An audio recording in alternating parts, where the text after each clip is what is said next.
एक अहम पेशरफ्त के तहत जम्मू कश्मीर हाई कोर्ट ने रिजर्वेशन के हवाले से ताज़ा 6 पिटीशन को मंजूर किया है, जिनमें मौजूदा रिजर्वेशन पॉलिसी पर सवाल उठाया है।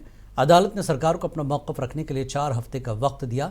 मारूफ एडवोकेट और उस केस के एक दरख्वास्त गुजार ज़हूर अहमद भट्ट ने मुनसिफ टीवी से खास बात करते हुए इस मामले के बारे में मज़ीद जानकारी दी।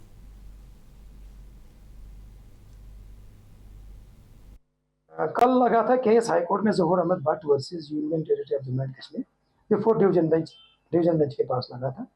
तो इस केस में हमने चैलेंज किया है कि जम्मू कश्मीर में 70% पॉपुलेशन आबादी ओपन मेरिट की है और 30% पॉपुलेशन जो हमारी रिजर्वेड कैटेगरीज की है।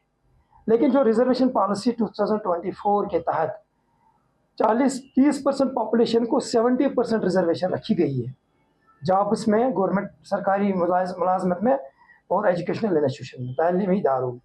और जो ओपन मेरिट की 70% पॉपुलेशन है उसको 30% रखा गया कोटा टोटल। तो ये हमने चैलेंज किया था, पहले हमने चैलेंज किया था, फिर अब कल दोबारा ये चेंज करना पड़ा। तो कोर्ट ने इस केस को एडमिट किया रिट पिटीशन को और सरकार को नोटिस दी, इसको 4 हफ्तों में आप जवाब